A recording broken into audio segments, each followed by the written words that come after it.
Good evening and welcome to this OSBA Game of the Week on Tuesday, February 4th. The second game of today's doubleheader. The third place, Bill Crothers Colts in an OSBA Men's East Division in the Crestwood Prep Gymnasium to take on the fourth place Lions. I'm JJ Evison alongside Sydney Holmes. The 3 p.m.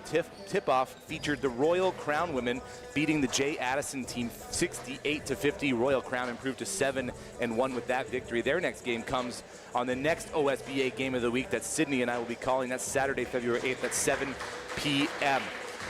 This one, we're dubbing the Battle of the MVP frontrunners, and in that pole position, number 3 on the Colts, Jacob McGregor, multiple 30-plus point performances this season. Sydney, what makes him so special? I think I'd be remiss if I didn't point out the recent showcase that he had, the Platinum Circuit in Oshawa, 61 points over Oakville Prep. A new record for that kind of like tournament style of play, but he is just sensational. Going back to the last time these two teams played each other, 104-96 in favor of Bill Crothers, with McGregor leading with a total of 40 points for his team. So again, he is not a player that can be taken lightly on the offensive end. I know we've both kind of been talking a little bit about how phenomenal he is on offense, but defense is where I would love to see him shine just ever so slightly.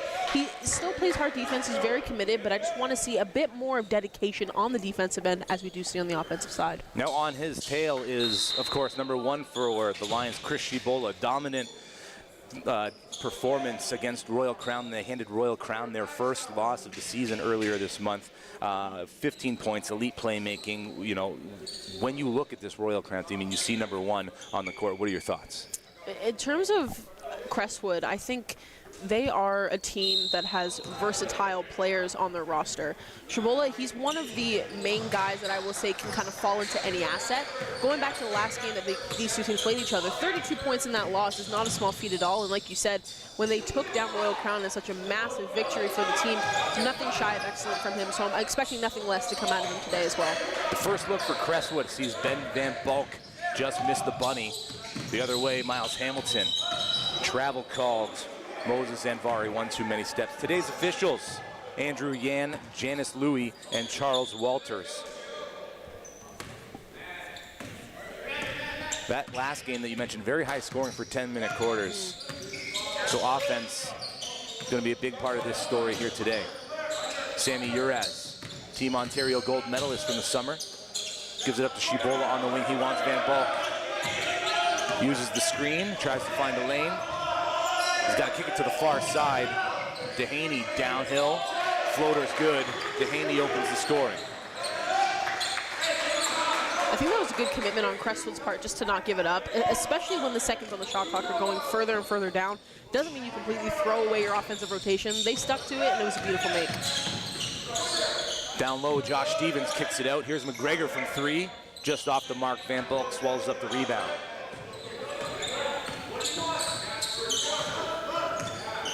Colts talking on defense. Nice roll, big Van Bulk from behind. Couldn't get it to go, hits the deck. McGregor with the spin move, bobbles it. Dehaney good there for defense, picked up in the corner. Mangok Loke over the timeline, kicks it ahead, Shibola underneath. One too many steps. We're seeing, and I know we kind of started off by saying these are both very offensively minded teams, and I am expecting such a high-scoring game, but we are seeing a lot of, the chances are far few in between now, especially with these teams, because they're playing such lockdown defense that there's not a lot of easy chases that we're used to seeing. Anvari short on that 3. Uraz collects the loose garbage. Hands it off to Shibola, and he wants that same pick and roll look with Van Bulk. Finds him on the roll into 3 jerseys. Hit on the top going up.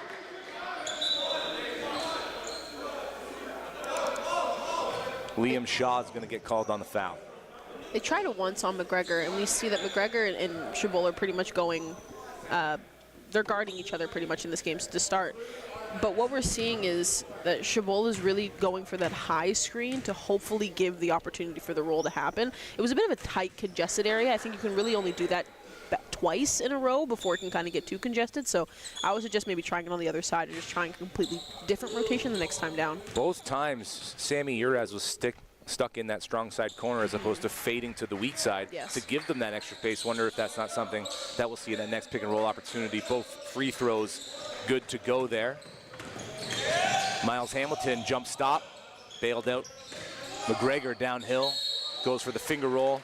Mangok Loke called for the foul. Loke had, I want to say, proper positioning in the sense of that he was in front of McGregor, but the problem was McGregor was already a step in front of him by the time he decided to pivot himself. So any way he would have reached, it would have been a foul. It was just, I think maybe next time putting himself in a better position to not be right up on him. Is give yourself a step. Allow the offensive player to get a step so you have time to react. 1 for 2 at the line for McGregor.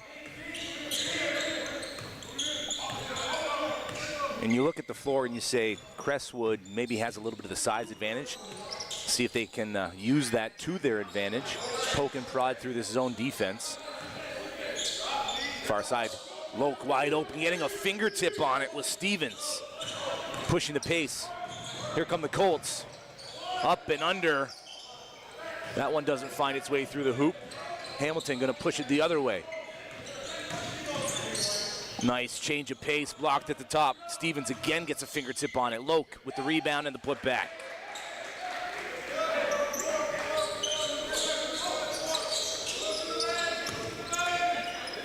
In trouble now over the half court. Anvari accepts the pass. Liam Shaw from the corner, can't keep him alone. One of the strong shooters from the perimeter in this league. It's always like Shaw is very comfortable in the corner, even though for most three-point shooters it's kind of like the most unforgiving angle, but that seems to be where he likes to shoot the ball from. As soon as the Colts grab the defensive rebound, he sprints down the court, gets to his spot, and just is ready for that pass at any point. He comes from the Northern Kings basketball organization. Players like Zach Eady, Elijah Lufile, Dwayne Notice, Marcus Carr all played there and got their starts there. So he's off to a good start in his basketball career, and he's looking to push himself even further with this Bill Crothers squad. McGregor hounded before the timeline, gives it up, gets it right back. Working on Shibola. This is the matchup we want to see. Step back, keeps it alive. Looking for Anvari inside. Swallowed up.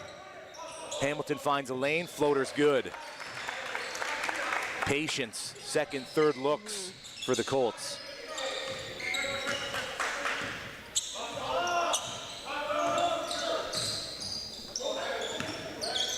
Uraz looking for some space. Finds Van Bulk down low.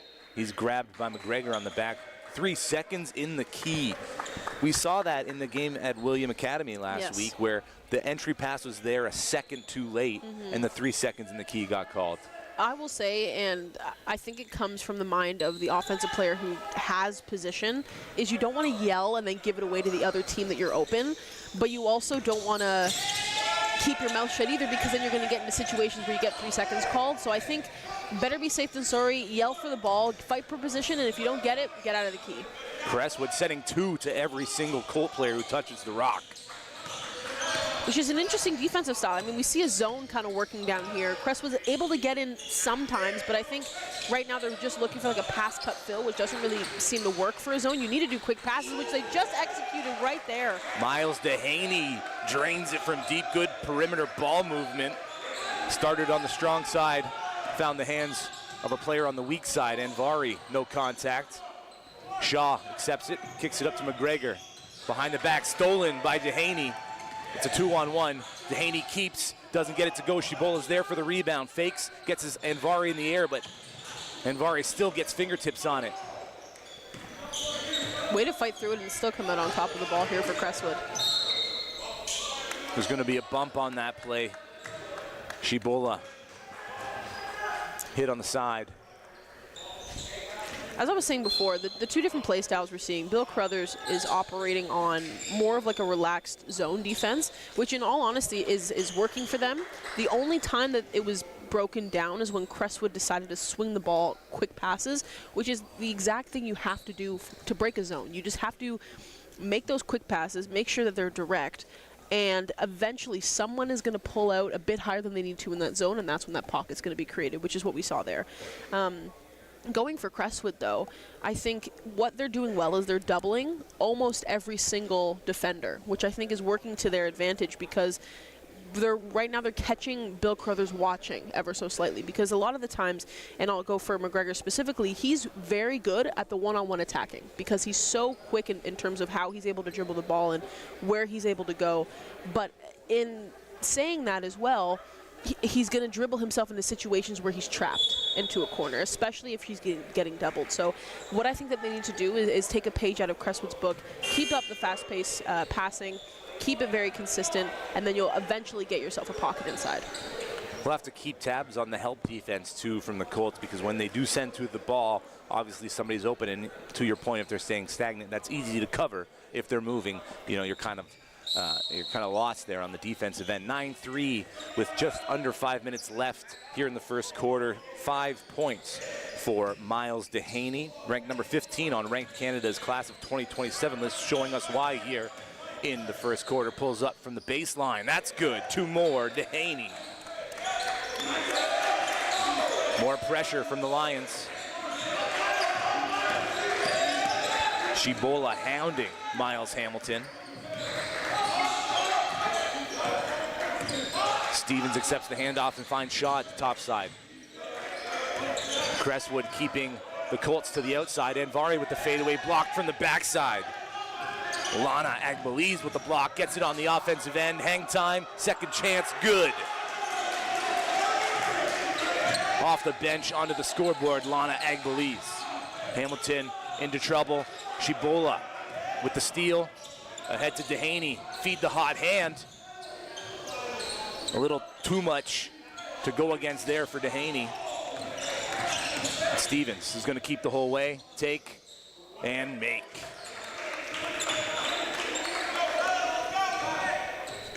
Josh Stevens leads the Colts in steals, 2.2 per game, ranks 12th in the OSBA, gets 2 on the board.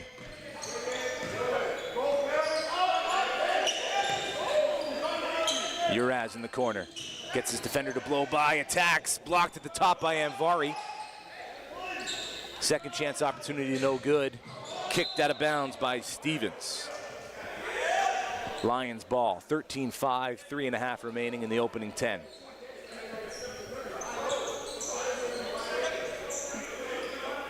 Both teams are playing equally as hard on defense. I honestly just think I'm very surprised by how low the scoring is for both teams. I think they've played tough teams, and both of them have gone up against competitors who are fairly difficult as well, but we're used to seeing a lot more on the scoring end, I think, for both sides.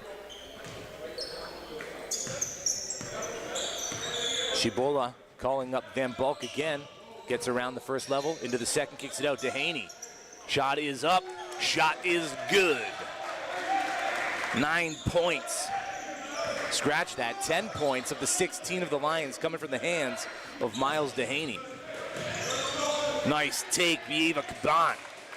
Athletic, he's got calves the size of softballs. He can get up with the best of them. Yes, I think, didn't we see him last game? He was like, he almost dunked the ball, but he did dunk the ball last time we saw him play. I was like, I've never seen anybody jump so high in my life, is I think specifically what I said. Still poking and prodding, trying to find a hole in this zone defense of the Colts. They got 3 up top. Shibola downhill, knocked loose. Who's going to come away with it? Shot clock expires as Agbeliz picked it up near the corner. So good defensive effort there by the Colts as the Lions come up empty-handed on that possession. Got a substitution there for Crestwood. Van Bulk heads to the bench. I want to say, though, fantastic first quarter there for him. He was able to execute the pick and roll multiple times. Obviously, there was a lot of congestion down low, so he wasn't able to convert all of them, but solid work. Another take by Caban, athletic, acrobatic, call it what you want. We'll call it 2 points on the board.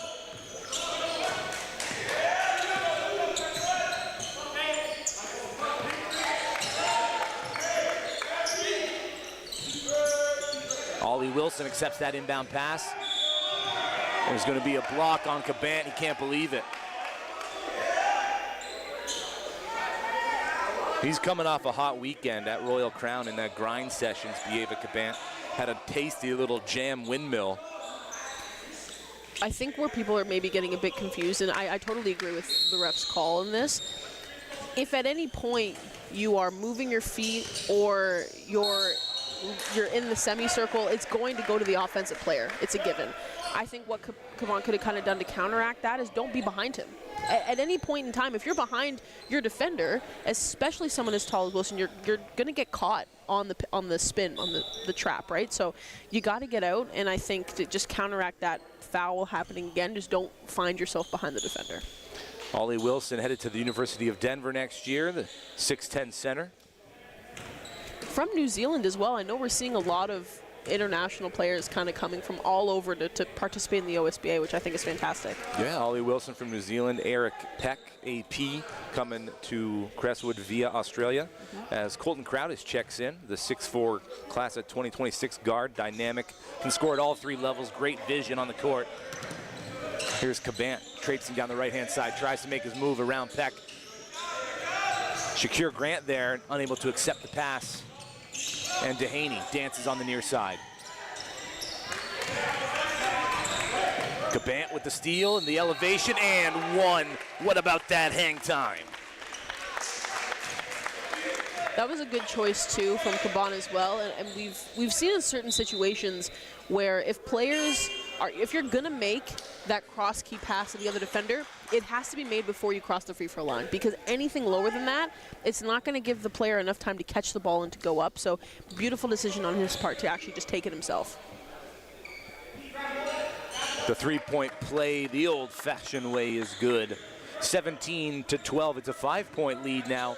What was a 9-point lead for the Lions as Shibola approaches the timeline. Wilson gives it up to Agbeliz. Shibola gets it right back. Two-person game. Ollie Wilson just loses the handle. That was a good play, though, and for those who missed it, Wilson set the screen for Shibola, then went on to the opposite side, set the screen again, but it was a fake screen. It kind of drove down low, so if they can execute that again, perfect. If not, it was a beautiful chance on that last attempt.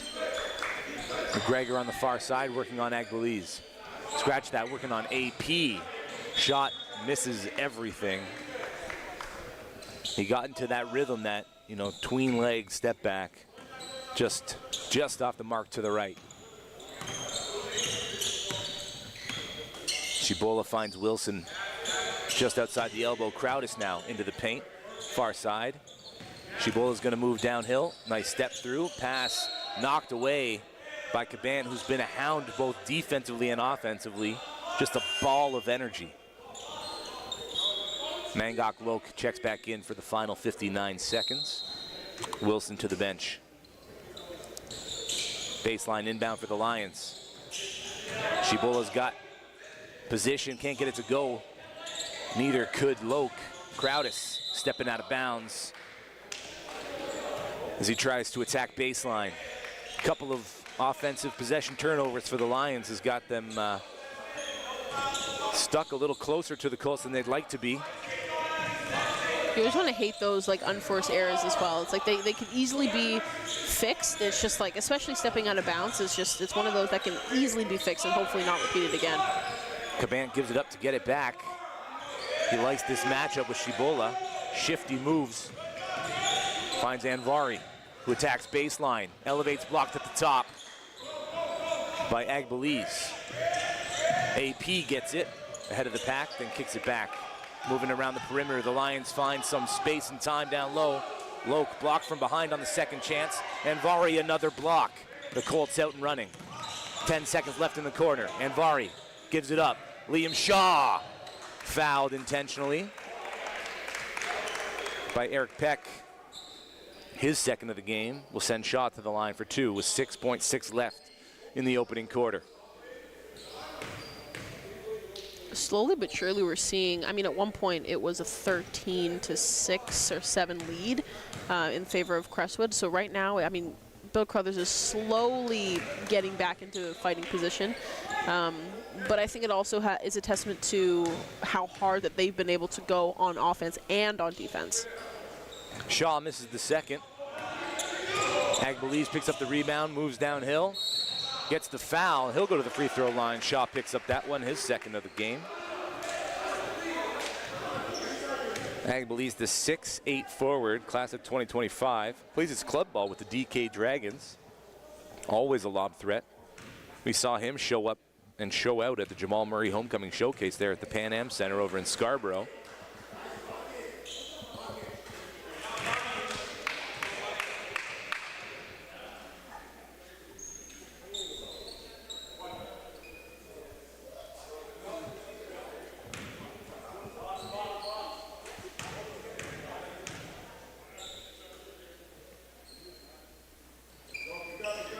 Misses the second.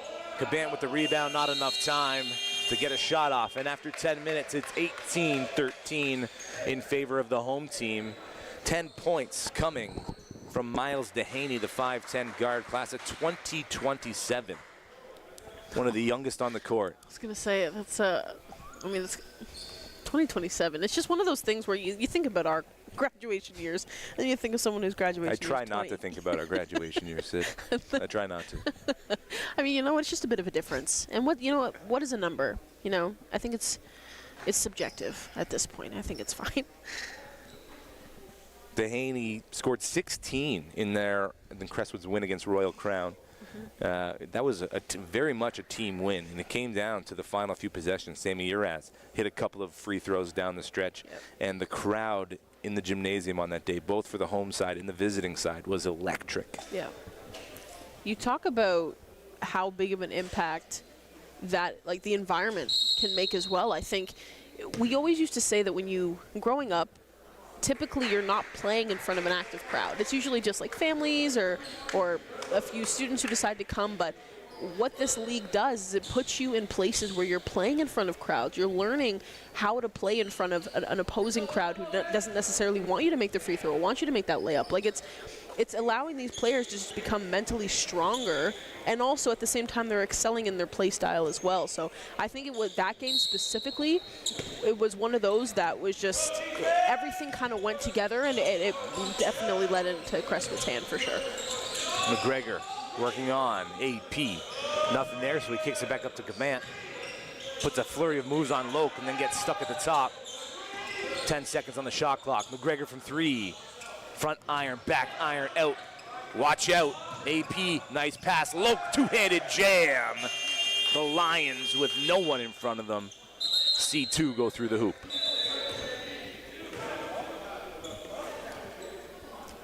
Just a reset in the shot clock here.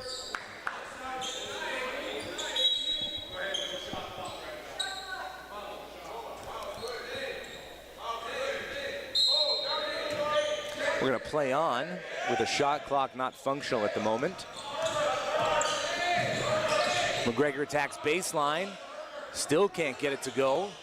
Good rebound, Jalen Seng-Pinnock, formerly of Brampton City Prep. His first year here with the Colts. Cabant, another look for Cabant right at the rim. He leaves that one short. Fouls on Loke. So 2 fouls on Eric Peck, Mangok, Loke for the home team. Shot clock back functional now. Hamilton accepts the inbound pass, spins away, finds a teammate cutting, and it's Moses Zanvari with 2.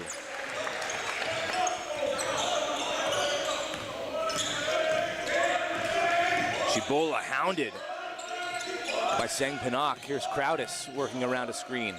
Nice dump off. The Lions can't get it to go. It's another look. Lana Agbelis, and one opportunity. Way to stick with it.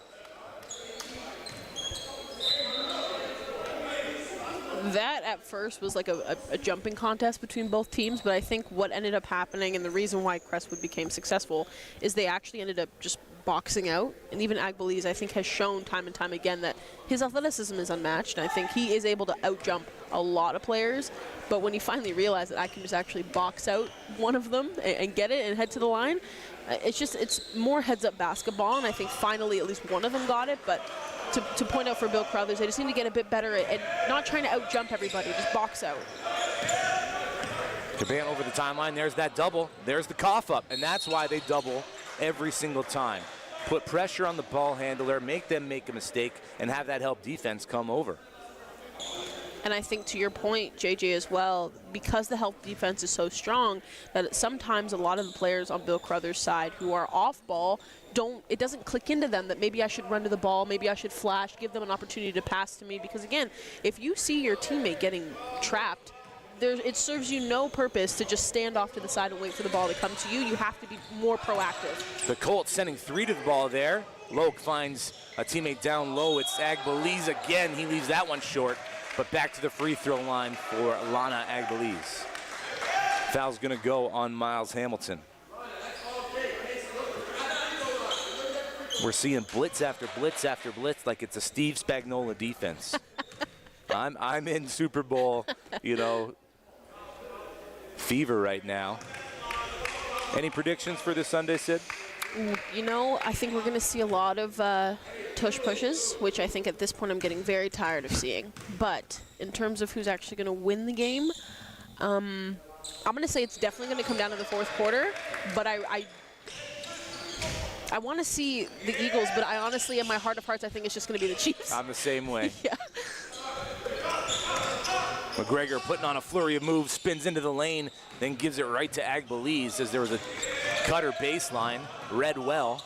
Shibola accepts that errant pass, has to bring it back to the top to Crowdis, who's going to direct traffic here on the near side.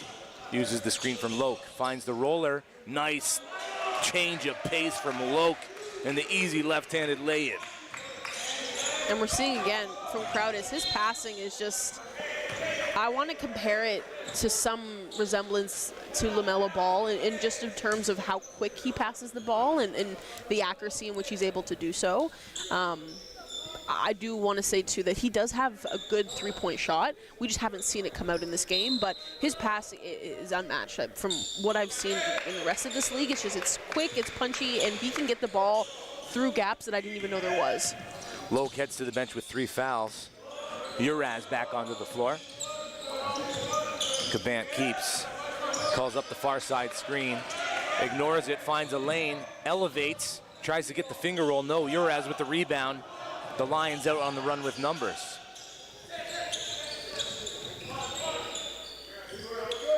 Tiptoeing the timeline was Miles Dehaney. Shibola fouled heading into the lane.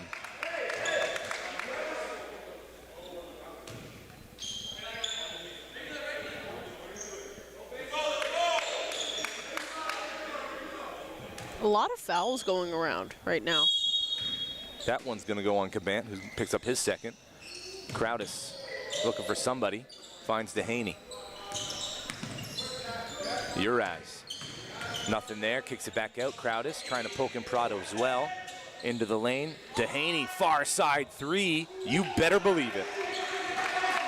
13 points in the game now for Miles Dehaney. And we've got a whole 27 minutes left to play.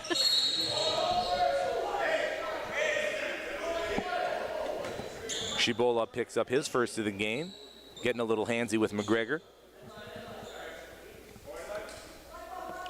We've got just as many fouls in the first 3 minutes and 8 seconds of this quarter as we did in the entire first. This is where I start to get a little worried, because when you have players going into the second half with 2, 3 fouls, it's touch and go, especially in a game that's, I mean, again, the score might not show it, but this is very competitive, right? And all it takes is one team playing harder defense and not making it on offense for it to kind of switch the balance. So Dehaney just off the mark with that one. And heads up play by Uraz to call for it, knowing the help defense was going to come to him, and he'd find Dehaney in the corner. Colts now looking for something, anything. Backdoor cut, it's there. Good finger roll for Sang Pinnock. 12-point lead for the home team. 6:23 left in the opening half. Uraz from the free throw line, bottom.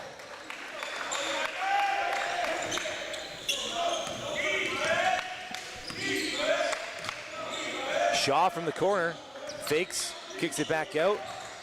Hamilton to the top. Caban had time and space, decided not to shoot. It's a 3-on-1.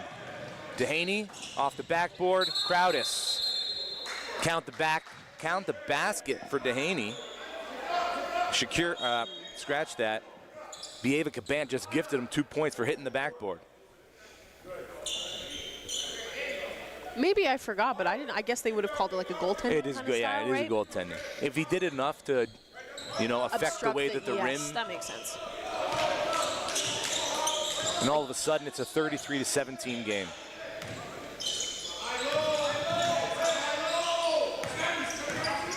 The Lions keeping the Colts well beyond the perimeter. Nice move, nice handle. Is anybody backdoor? You better believe it. It's Miles Hamilton on a nice feed from Caban and one opportunity.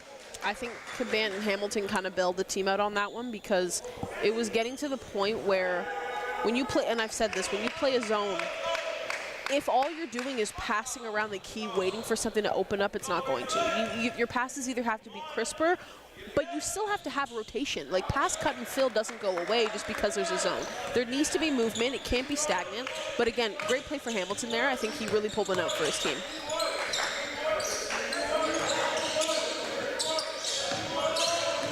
Shibola keeps the dribble alive, working on Shaw. Tries to get the first step. Look at those long steps. Count the basket, and one. Caban with another foul, so he's got 3.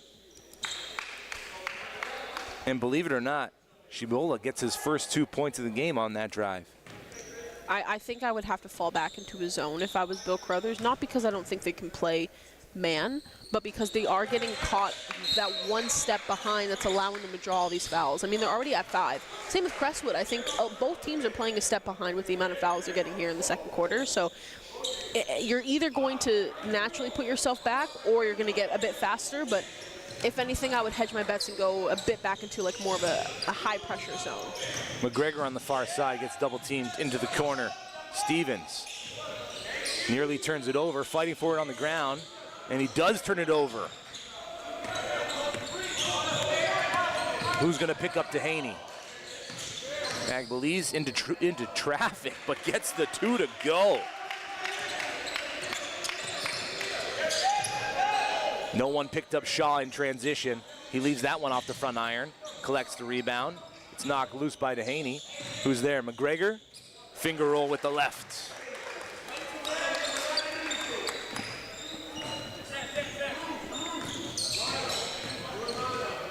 Shibola working on the weak side, and another and one opportunity for Shibola.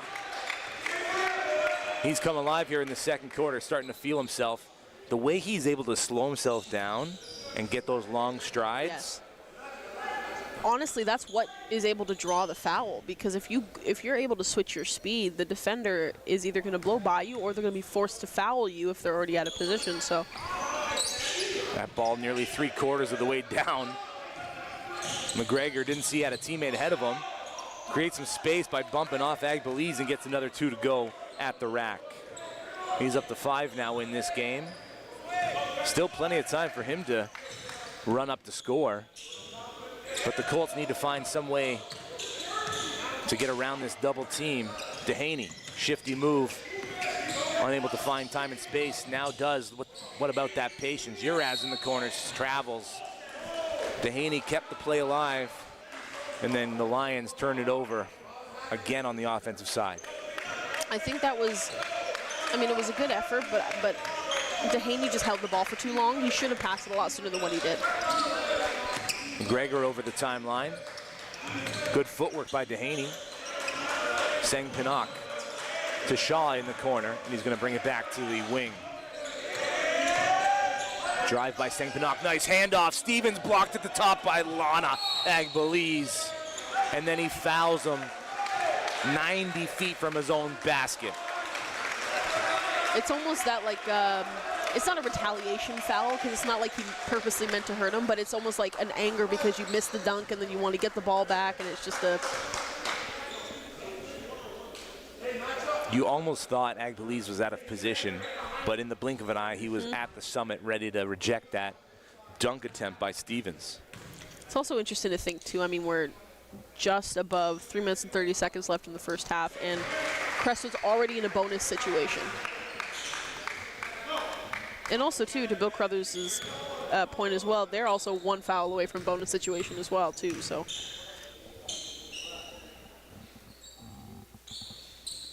Agbelee sees both go through. He's up to 9 in the contest. As we get our first look at the former Crestwood Lion, Victor Akinyemi. He's familiar with this gym, number 22 in black.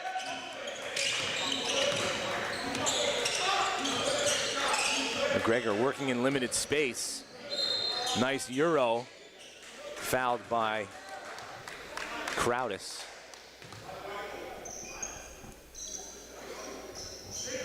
And now we're shooting free throws for the remaining 3:22.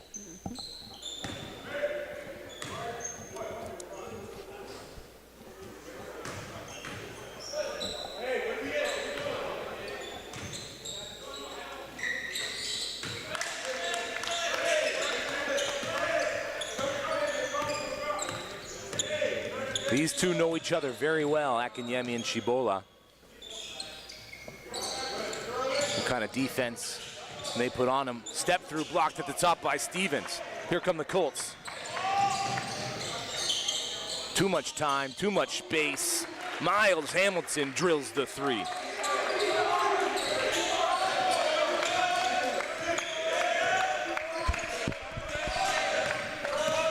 Dehaney works left. Ignores the screen. Goes into a bunch of traffic. And is fouled on the way up. Hamilton gets his second of the contest. I think, again, he kind of got bailed out a little bit by that one. We're seeing this is a few possessions down now where when he's in the point guard position, he's dribbling too much. And I don't know what would have switched from the first quarter to the second here, but by dribbling, you're, one, wasting the shot clock, and two, your players are naturally going to get more relaxed because they're like, okay, he's dribbling so much, maybe he has like a line to take, or he has like an angle that I don't see. So he just, again, got bailed out on that one. Shouldn't consistently keep doing it because eventually Bill Crothers is going to be able to catch on and kind of trap him in the corner. So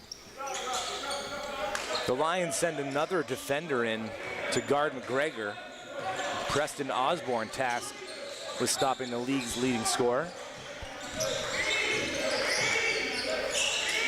Switched on to Agbelee. Trying to put him on skates. Into the lane, elevates the floater too strong. Agbelee fighting for the rebound. Ball finds its way to the hands of McGregor.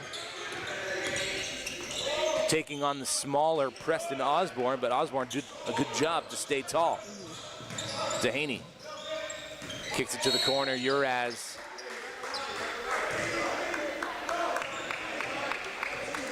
It's going to be fouled by Akinyemi. And again, we are headed to the line for 2 shots. If you can get 2 free looks down the stretch here in this opening half, 43-28, trying to expand that lead, that should be the goal for the Lions to end this half. For sure. And when you're looking at the Colts, you got to defend with your hips and your feet. Can't be reaching, right? And offensively, they're really looking to get McGregor going and putting him in isolation ball. There's got to be movement on the perimeter, back cuts, extra screens. It's hard to kind of say that you shouldn't rely on paper who your strongest player is, and not to take anything away from the Colts roster because everybody on their team is strong, but who consistently is putting up point after point is McGregor. With that being said, though, when he's not having a game where he's firing all cylinders offensively, like we've seen, there's been a few times down where he's either not getting the call he wants or he's driving in and it's just a bit too hard off the backboard. Nonetheless, the shots aren't going in. What I think that they need to be able to do is just to have those secondary players who can lead and take the ball from him. In the same breath, though, McGregor needs to stop doing those solo drives. And like you said, JJ, use your team. Have it be where you drive in and kick out to the secondary person. I mean, Shaw is always in the corner looking for that three. Sometimes he's just standing there waiting for the ball to come to him. Maybe a bit more movement would kind of go into his favor, but they can't just rely on the same play in and play out that has gotten them to most victories as we've seen them play this season. They need to be able to be adaptable and to look at the team in front of them and understand what the defense is giving them, and hopefully they can kind of chip away at this deficit that they have right now. Just over 2 minutes left in the opening half. Sammy Urez at the line for the home team Lions. 1 of 2 on that trip. 3 points now for Urez.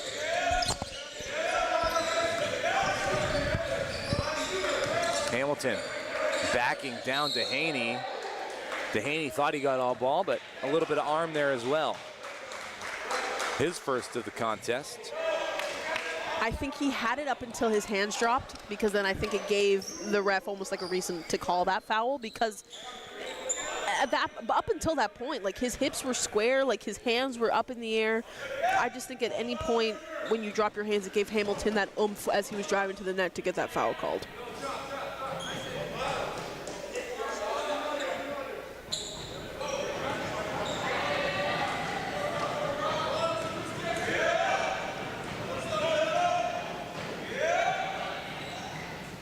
Hamilton becomes the second player in this contest to reach double digits, 5 points behind Miles Dehaney of Crestwood, and the first on his team to 10 points.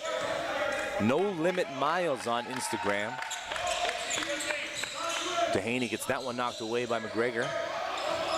Picks up the dribble, uses the screen by Agbeles. Where's the roll? It's there. Baseline cutter. Akinyemi called for the contact.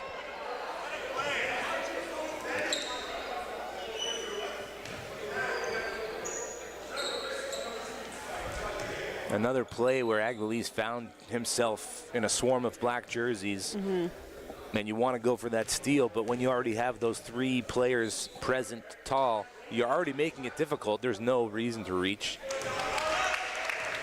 At that point, you just need to, all 3 players just need to have their hands in the air, because Agbeles is already having that extra step driving into the net. Don't drop your hands, because it's not going to go into your favor. Agbeles up to 11. The 16-point lead for the Lions, trying to defend their home court and even up the season series at 1 apiece against the Colts. Hamilton finds a little space, doesn't get it to go. Akinyemi rebounds, second chance no good. Urez falls out of bounds as him and Shibola collide on the baseline. I think that comes down to just communication. They both are going after the same basketball at the same time.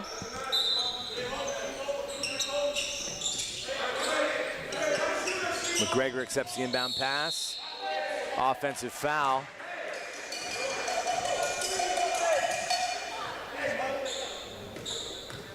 McGregor wrapped his arm around the defender to try and get that space.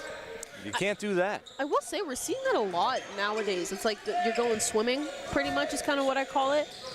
It's just, I can understand why you do it, but when you do it to the point where you're holding the other player back, you can't do it. Oh, and we have another back-to-back offensive charges. That one's going to go on Agbeles for the moving screen. I always say moving screens never go on the person who's setting the screen. It goes on the person who's receiving. They need to wait and allow you to get in position to execute it properly. Under a minute remaining in the opening half. McGregor into the corner. Shaw kicks it back to the top. Agbeles is there to disrupt it. Josh Stevens picks up the dribble, gives it to Hamilton on the baseline, into the lane. Blocking foul on Dehaney.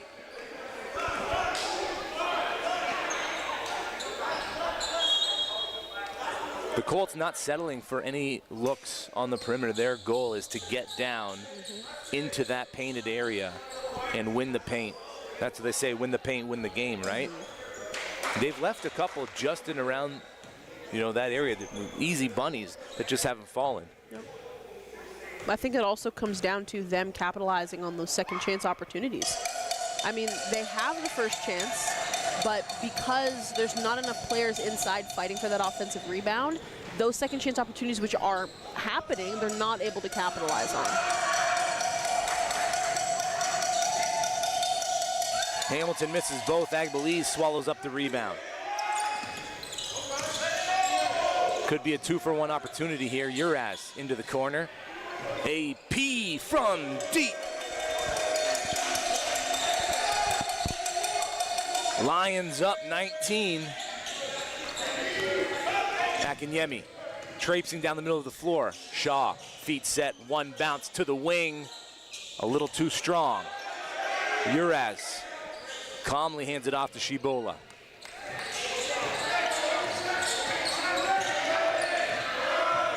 Akinyemi right on his hip.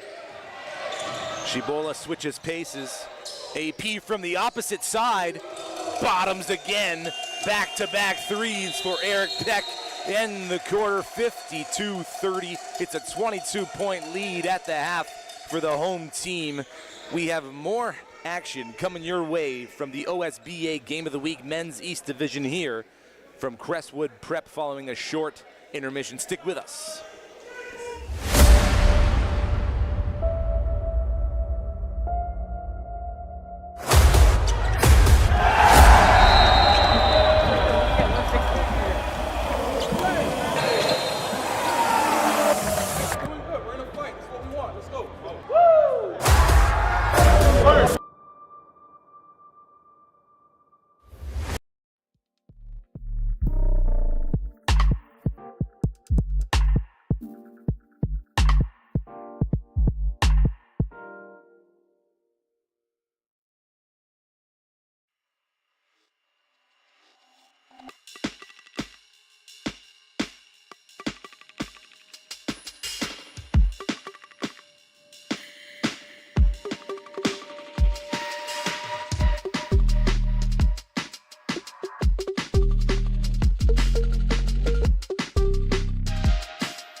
Welcome back inside the Crestwood Preparatory Gymnasium just off of York Mills in the 401 here in Toronto. It's a 22-point lead for the home side, led by 15 points.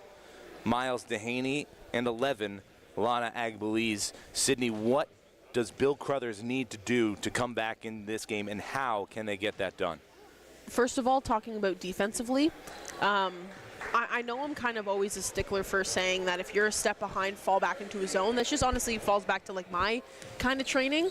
But what I would say is they need to just continue to play a man, but allow yourself that extra step so you're not getting into foul trouble, because we saw a lot of fouls and a lot of unnecessary fouls coming into the second quarter there. So defensively, stick to a man, keep your hands up, and just play that extra step behind so you're not caught into foul trouble. Offensively, they need to play team basketball. We're seeing too many players doing too many solo drives, and where it did work for them in the first quarter, it did not work for them in the second. So I want to see them play quick pass, team basketball, execute the plays that their coach is setting up for them, and if they play strong on defense and the offensive ability is kind of falling to them, it's going to become a lot of a closer game that we're seeing right now.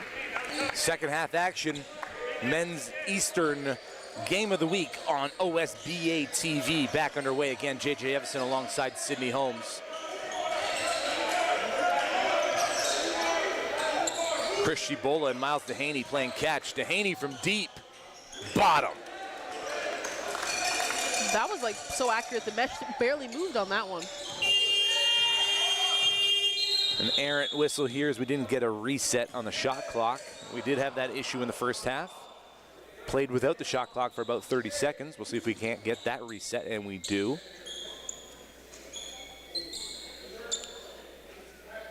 We marketed this game as a battle of the MVP frontrunners. Jacob McGregor taking on Chris Shibola.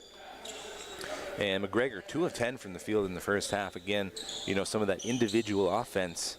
Need to see some more flurry of moves to get, you know, open lanes, passing lanes, driving lanes.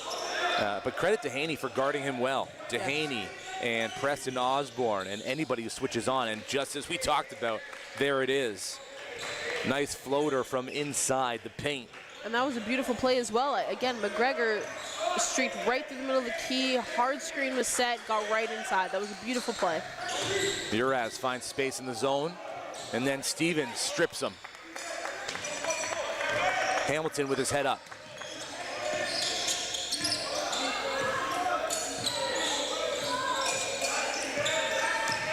Some good movement.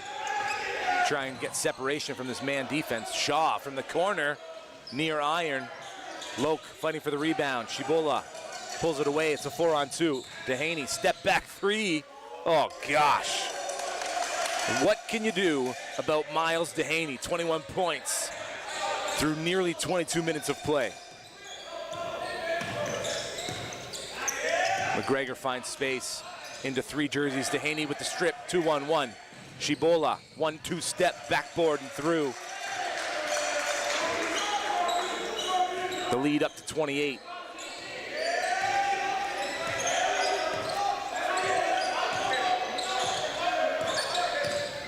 Hamilton finds Anvari, guarded closely by Loke. Anvari into the paint, looks for the cutter. It's Stevens on the baseline. There's 3 white jerseys around him. Anvari fakes, tries to get space, nice turnaround, but good footwork by Loke to stay with him. Shibola has the screen from Van Bulk, finds the roller off the backboard and through. Ben Van Bulk.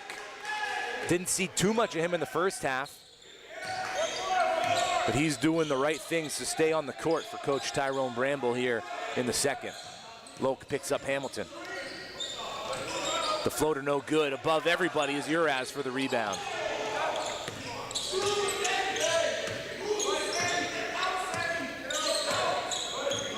Again, that pick and roll that just works so well. Nice spin move. Uraz in the far corner. Steps in, floater from the mid-range. No, gets his own rebound, bobbles it out of bounds.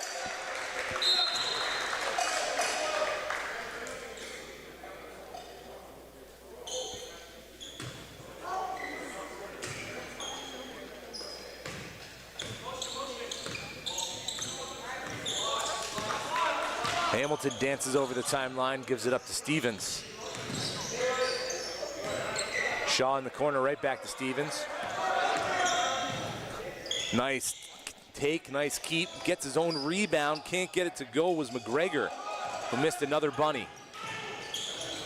Dehaney from 3, can't miss.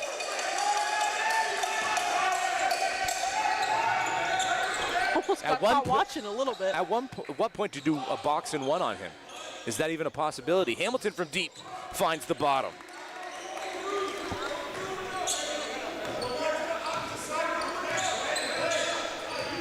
I think at one point you either need to commit to having 2 players immediately go on him, or McGregor just needs to play a bit stronger of a defense. But that's a solid take.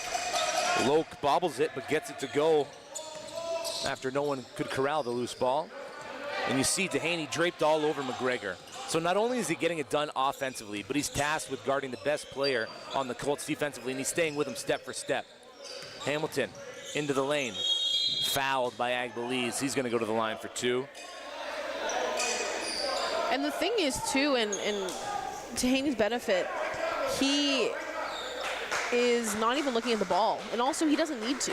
As long as the person you're guarding on defense, if you're 9 times out of 10, sometimes when you come into a game, your coach is going to give you a specific person to guard or a specific person to lock down. In this game, I think it was safe to assume that McGregor was that person to kind of hone in on and lock down, right? With that being said, though, is if you're tasked with the ability to not allow him to get the ball, don't look at the ball. Don't look at it. Unless, obviously, he's 1 pass away. Your whole mindset is the player you're guarding, and Dehaney's doing that fantastically right now in this game. Bieva Cabant checks back in for the Colts, as does Jalen Sang-Pinnock. Shibola into the lane. Nice dump off to Van Bulk, who sees it through. McGregor kicks it out. Cabant puts the rock to the deck. Time and space, picks it up, drains the 3.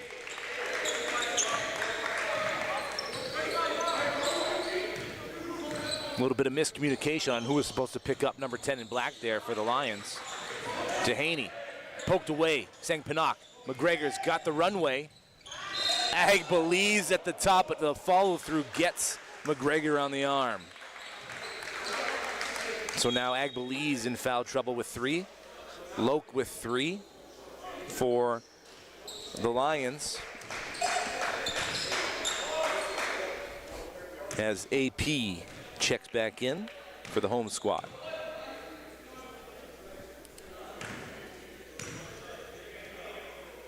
McGregor into double digits now.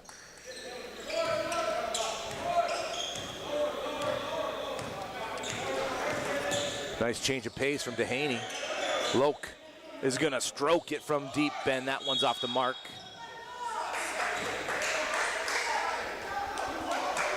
Ben Van Bulk picks up the foul on the offensive side. And then receives a tech.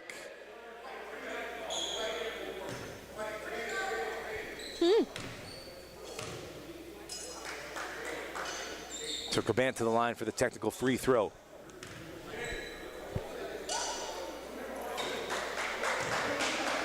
Leaves it short. That one felt a little rushed, didn't it? I think he had more time than I would have taken more time. It also felt like that wasn't his normal free throw routine. I think I've seen him go a lot longer than just one dribble and kind of pull up and shoot, but. It's going to have to be possession by possession for the Colts. Stuck 28. 5 minutes left in the third quarter. Sang-Pinnock dances on the far side, working on Wilson. Top side, Hamilton. Front iron and into the hands of AP. Loke ahead of the pack. Fouled by Hamilton. Miles Hamilton picks up his third, and Loke to the free throw line. There needs to be more than one person inside fighting for that offensive rebound for the Colts. At this point, they cannot afford to give up any more unnecessary points than necessary. So that, you know what? You know what's crazy, JJ, is in my head, that sentence made absolute sense. When it came out of my mouth, not even close. What I was trying to say was they cannot afford to give up any more unnecessary baskets down low, was what I was trying to say. But in order to do that they have to have more than one person inside fighting for that offensive rebound. You can't just have one player. 5-out offense for the Colts. McGregor and Hamilton collide. Dehaney sticking with McGregor. Baseline attack, no. McGregor's on the deck. Dehaney looking to push the pace. Ollie Wilson didn't see him in time. Moving to the left, Dehaney finds Wilson in the middle, stripped by Caban. Active hands, Bieva Caban on the defensive side. And Liam Shaw checks back in. McGregor's gonna catch his breath on the bench.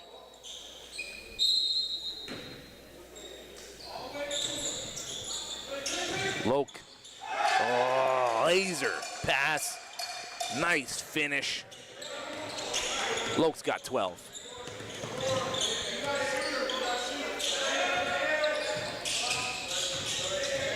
Hamilton working on Wilson. Uh-oh, Dehaney has Caban chasing him down. Caban hits the deck hard, but not before fouling Dehaney, and he'll go to the line for 2.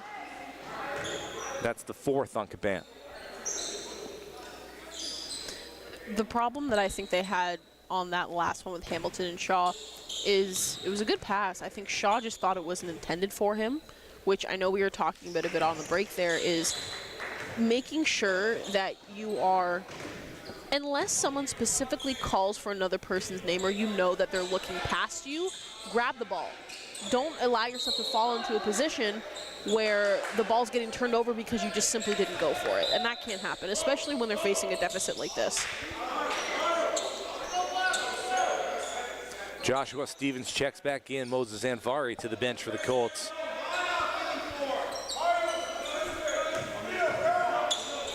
Stevens directing traffic from the front court. Good defensive position by Chibola to force Sang Pinnock into a travel on the inbound pass, or the pass from deep in the backcourt.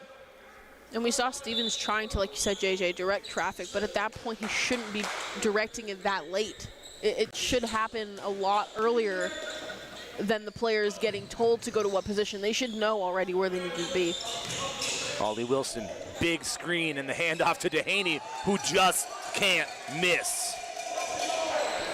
You ever hear about those brick walls? I think we just saw one get made in live time. Crowthers taking on the challenge of guarding Caban from the free throw line, off the mark entirely. Dehaney with a hand up near the ball. Not sure if he got a piece of it or not from this angle. Maybe we should start talking about Miles Dehaney as MVP caliber in this OSBA, somebody to watch out for. Putting on a flurry of moves. And Sang Pinnock reaches in.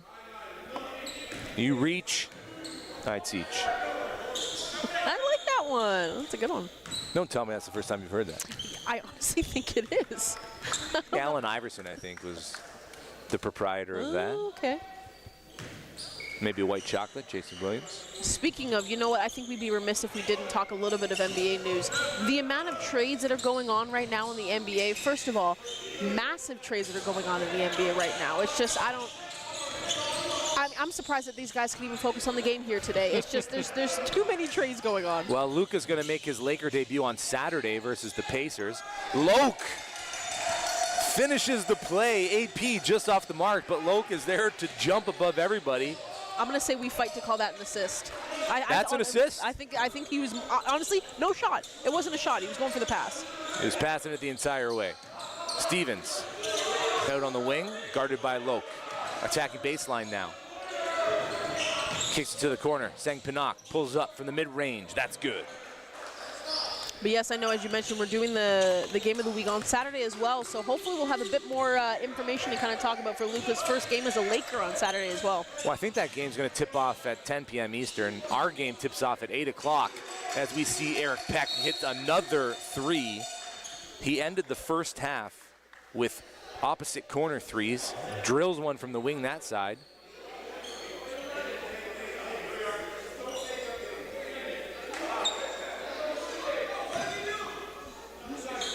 Technical foul on Loke.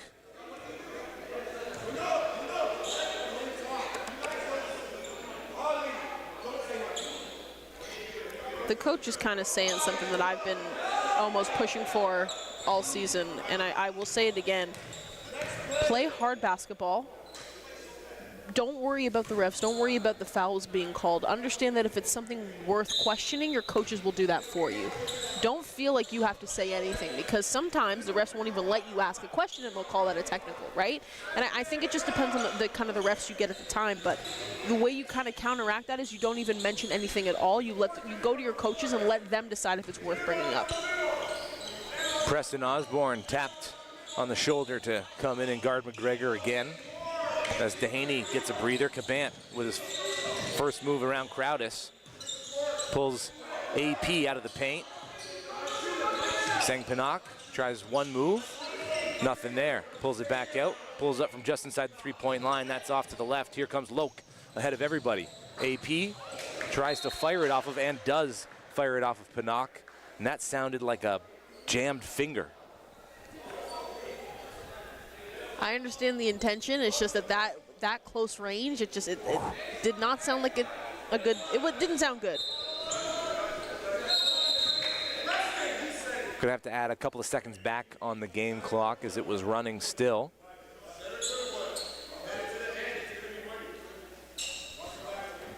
.3 points away from a 40-point lead after 3 quarters, and very different game than what we saw last time. I mean, 104-96 was the final score of the last game in favor of Bill Crothers, and now we're seeing a complete opposite scoreline in favor of Crestwood. Well, you can credit that to head coach Tyrone Bramble for the Crestwood Prep Lions. They came up with a sound game plan, and all the players have bought in, and they've had great performances offensively. Preston Osborne to the rack, blocked at the top by Stevens. Ollie Wilson kicks it to the corner. AP, another three? No, that's off the back of the iron. Stevens collects the rebound, slows it down, and finds Sang Pinnock, who finds Cabant. Cabant looking to make a move on Crowdis. Gives it up to McGregor. McGregor working on Osborne. Attracts 2. Nice back cut by Stevens, blocked at the top. Shaw is going to attack.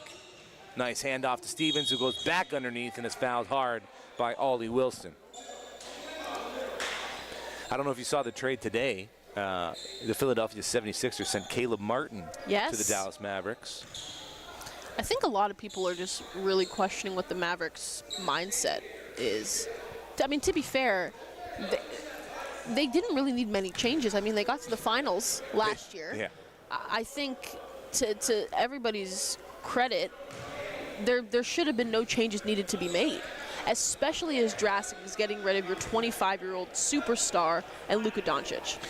They had to refund their season ticket holders each $2,000 today. I believe it. I believe that would be correct. I mean, Anthony Davis is a great player, and you know, you'd pay some good money to watch him play. As we get a strip from Sang Pinnock and Josh Stevens looking for the loose ball. 2 white jerseys fighting for it. Ball's tied up. Possession arrow favoring Crestwood. But back to AD is not Luka. No.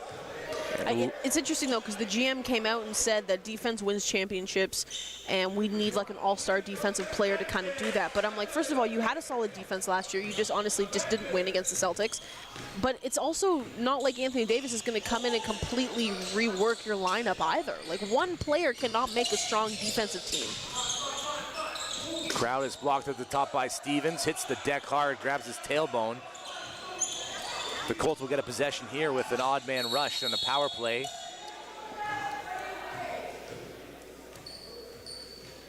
And the officials blow it dead with 14.8 left in the quarter.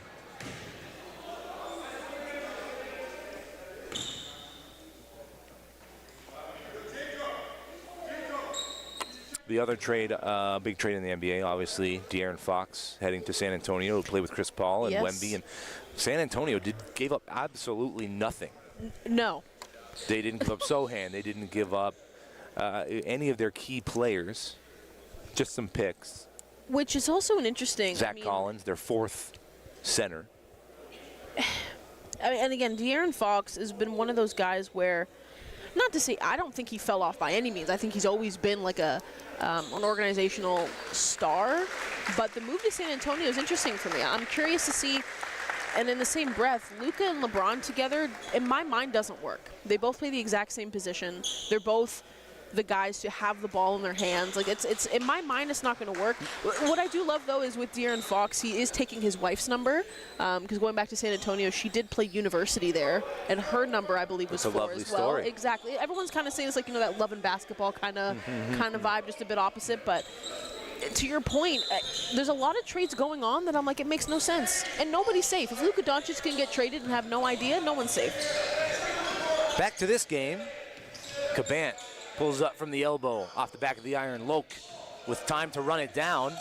Makes a move at the halftime line. Throws it up.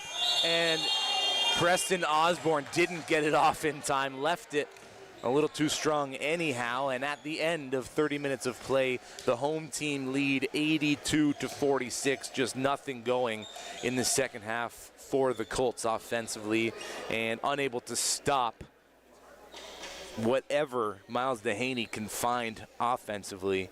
It's been a long evening here at Crestwood Prep for this Bill Crothers squad, who sit third in the OSBA East Division. Their last 3 games, in December, they lost to Lincoln Prep by 10. Earlier in January 14th, they lost to William Academy. And then at the end of January, a tough 30-point loss to Ridley. So, 3 straight losses. They needed a win tonight. And as things are looking right now, it's looking like they're going to move to 4-6 on the year. We always talked about how crafty of a team Crestwood is as well. I think in terms of their ability to just have a lot of different players at their disposal. But in the same breath, Bill Crothers brings that to the table just as much. I think both of them have lots of players at their disposal that can become ball handlers if they need to, become post players if necessary. Where we're seeing the kind of downfall here is this honestly started within that second quarter breakdown. There was a lot of fouls coming from both sides. But with that being said, Crestwood was just making baskets. And I think that's honestly where we're seeing this massive deficit is the Colts just weren't able to knock down those gimme layups or those floater shots. It wasn't going into their favor. 10 more minutes on the board from the Crestwood Prep Gymnasium OSBA Game of the Week, the second of this doubleheader. The 3 o'clock tip-off saw Royal Crown women improve to 7-1 with a 68-50 win over Jay Addison. As Cabant works into the paint, kicks it to Stevens off the backboard, doesn't get it to go. Agbelis traipsing down the middle of the floor, stops to let some defenders blow by, leaves it short. Ollie Wilson can't get the second chance to go. Stevens gonna set back up at the top with Cabant. The shifty Cabant hands it off to Shaw from deep off the front of the iron, right to the hands of Dehaney. No need to rush anything here for Crestwood in the final 10 minutes. Seng Pinnock knocks that one away, but touches it last. Crestwood Prep on the side out.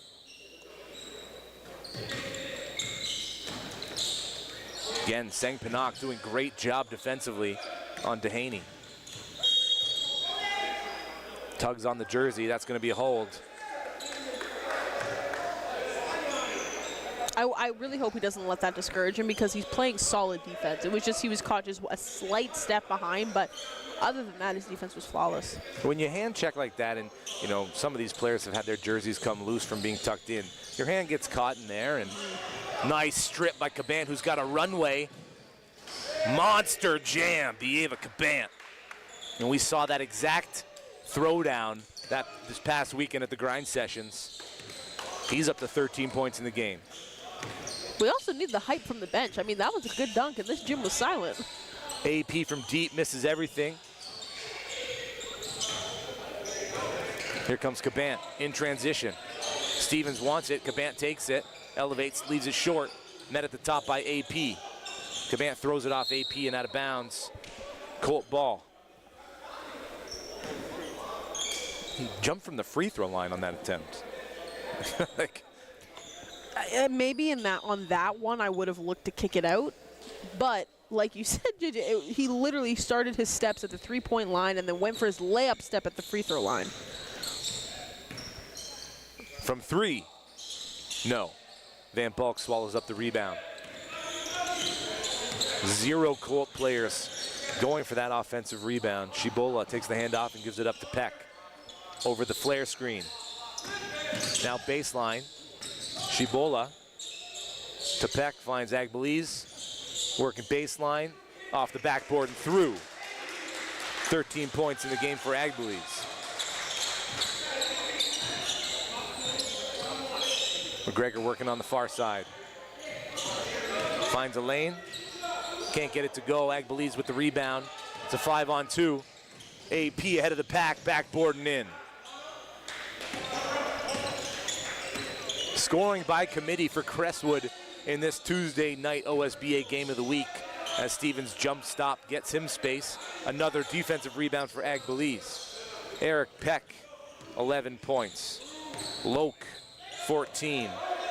Agbeliz, 13. And leading all scorers in the game as Van Bulk sees 2 through is Miles Dehaney with 27. 40-point game, just over 7 minutes left in regulation. Cabant putting on a flurry of moves. Going up, foul's gonna be on Dehaney. Again, solid effort from Cabant, headed to the line for 2, but there's still passes that he's not making. I mean, Stevens was all alone in that corner for some time, meaning that a lot of the defenders kind of just went to Cabant. I'm all for taking the effort when it's there, but when you overdo it and you over dribble and not allow your teammates to kind of see the ball as well in terms of situations of where they're open, I think you kind of just got to give them the ball.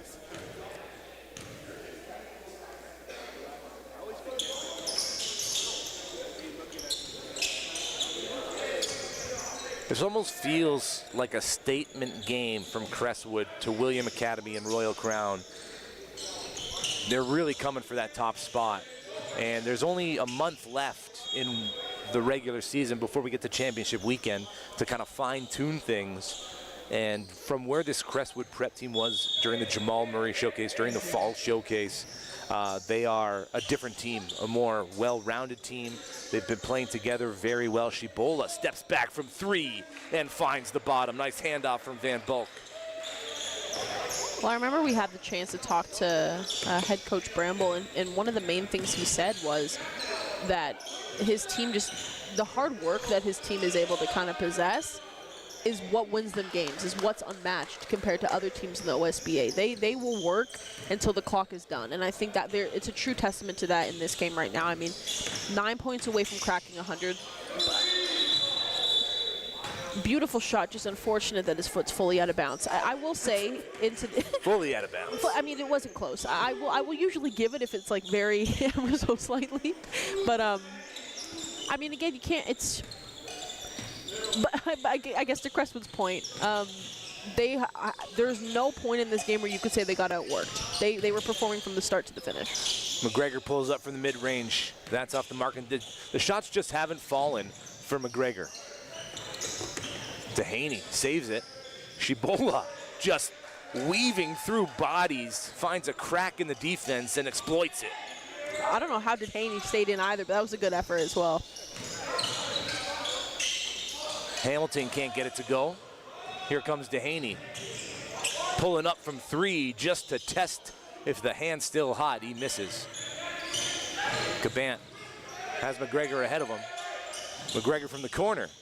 Again, just circling around that rim, and it hasn't been friendly to him. I think a lot of his shots have either been front rim and out, back of the rim and out, but he hasn't found that consistent rhythm that we're used to seeing from him. To be fair, I mean, even leading scorers on teams have their off days. I also think it allows other players on the team to kind of shine a little bit. I mean, Hamilton is having a pretty consistent game as well, too, on the scoring end, and he's been the one kind of carrying the ball up for the team, and here we go again, an interception. This time, just a nice finger roll from Cabant, who had the runway. 16 points in the contest for number 10 in black. Shibola stuck on the near wing, finds time and space. Layup off the backboard is good. Shibola there's no help defense, and I can again, like, it's discouraging. Don't get me wrong. Like, when there's such a deficit, 95-54, there's 5 minutes left. I get it, but that doesn't mean that your basketball IQ goes out the window. And I will say too, coaches aren't always going to look at the games that you win. They're going to look at the games that you lose and see how you played out of it, your mentality during the game, how you are on the bench. So you got to make sure you're playing hard at all times. Nice find, nice finish. Moses Anvari at the rack.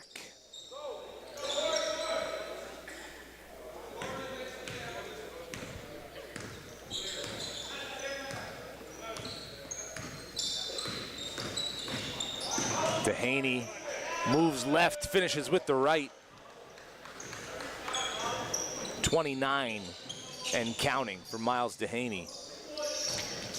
I don't want to say that the boys are tired for Bill Crothers, but I think maybe doing like a full 5 swap out, or maybe like even 3, because I think a lot of them have been out for a minute. And especially if you can let an easy layup from Dehaney just kind of pass you by, I think it's time just to make a little bit of a sub.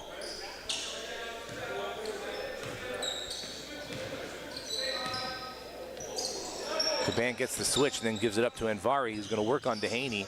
Crestwood's best defender today by far. The reach in, almost well timed, but he took a shoulder to the chin. Called on the block. Dehaney's got 4 fouls to his name.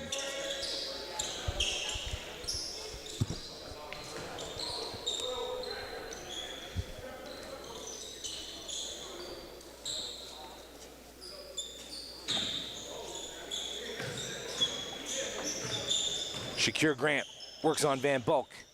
Van Bulk's there to block him at the top.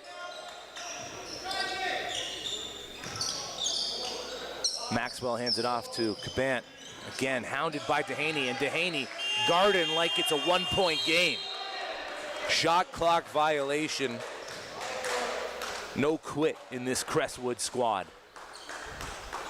And that's like I said, right? Like, if we completely took away the scoreboard, you could not tell that there's such a huge deficit in favor of Crestwood. I mean, they're playing as if they have a huge deficit in front of them, right? Like, but that's how you have to play. Your IQ doesn't go away just because you have a lead. If anything, you should play harder. Can't teach energy, can't teach effort. That stuff is innate. Sammy trudges through, waits, elevates, can't get it to go, blocked at the top by Maxwell.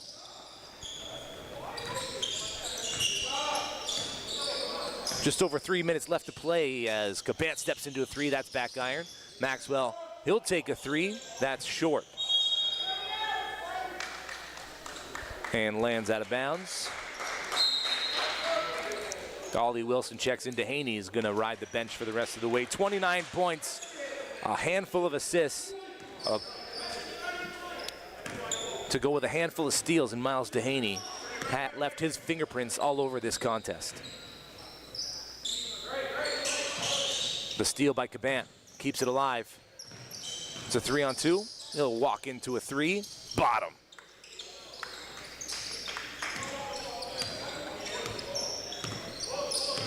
Osborne, stolen by Cabant, gets it right back. It's a power play for the Lions. Osborne, the floater baseline contact. He wanted the N1, it just didn't fall.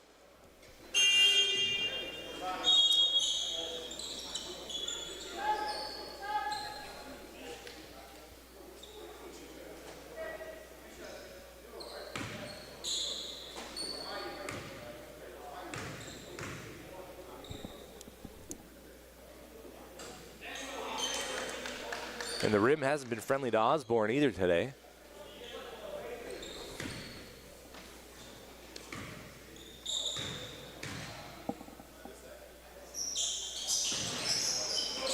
That one was about 3/4 of the way down. Eric Peck almost comes away with the steal.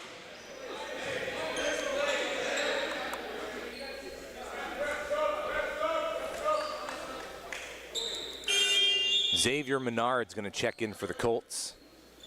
Shakir Grant heads to the bench. We get our first look at number 8 in black.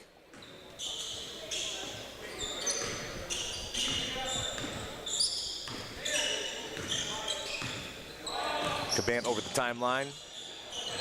Tries to shake AP, does. Nice step through, gets some time and space as he pushes away the big Ollie Wilson.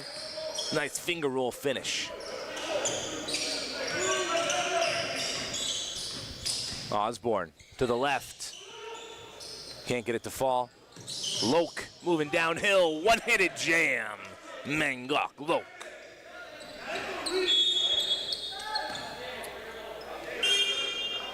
A couple more substitutions for the Colts. Maximus Atia checks in alongside Cameron Otto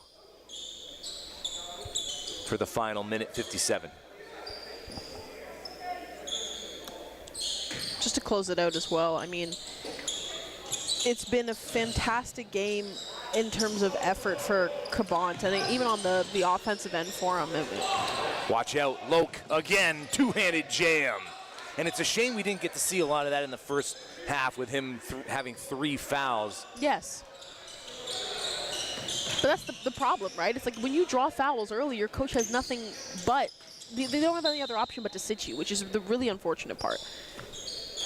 Because as we've seen in the final minutes of the fourth quarter here, I mean, he's making shots from beyond the arc. He's driving in. He's causing interceptions. It's just, it's like you said, JJ, it's unfortunate it had to happen so late. Van Bulk's move gets him a little further away from the basket. That doesn't go through. We're also seeing a bit more of a taller lineup out here for Crestwood. Turned over and then turned right back over. Atia did a good job getting in front of Osborne. Behind the back, the handoff, and Vari turns around.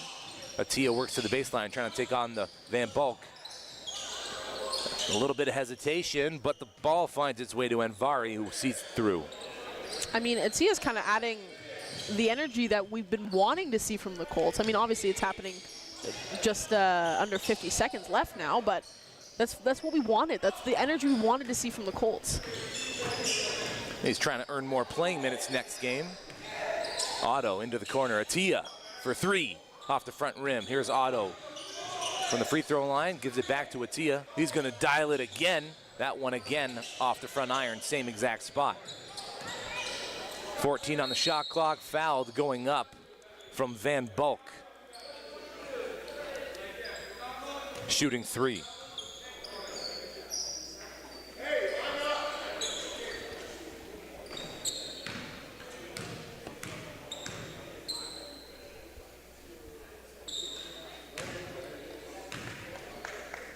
So the season series between Crestwood and Bill Crothers tied up at 1 apiece. Bill Crothers taking the first one, 104-96. Crestwood here on the precipice of a 40-point victory. Making a statement to both William Academy and Royal Crown that they should be feared and they're coming for the title. 3-second difference game shot clock. AP lays it in. The Colts will gain the timeline and dribble it out. The final score, 103-65. It was close in the first quarter, but after that second quarter, Crestwood just pulled away, did everything right offensively and defensively. Player of the game had to be Miles Dehaney. Give me your thoughts on what you saw tonight here, Sid. Fouls was the issue from both sides. I think, honestly, where it was able to kind of go more into Crestwood's favor was their defensive ability. Multiple times, and credit to Dehaney as well, the defense he was able to possess to lock down players. He locked down McGregor for a majority of that game. We've seen him kind of come into situations where McGregor specifically, where he's able to shoot wherever, whenever, and this was the first game that I've seen from him where he wasn't able to do so. So credit to Dehaney for kind of locking him down on that, but also offensively. I mean, from pulling up from beyond the arc consistently, driving in, creating those chances for himself. I mean, this was all around a top game for him, and I know we kind of coined it as like the MVP battle in this game, but we did see Dehaney kind of step into that leadership role, and it was a fantastic showing from him for sure. The next time you'll catch us on the call Saturday night from Royal Crown as Capital Courts women take on Royal Crown on the third and final OSBA game of this week. For everybody here at Sport Canada TV, our fantastic producer and director Nick Kirstens, for Sydney Holmes, I'm JJ Evison. We'll catch you Saturday night.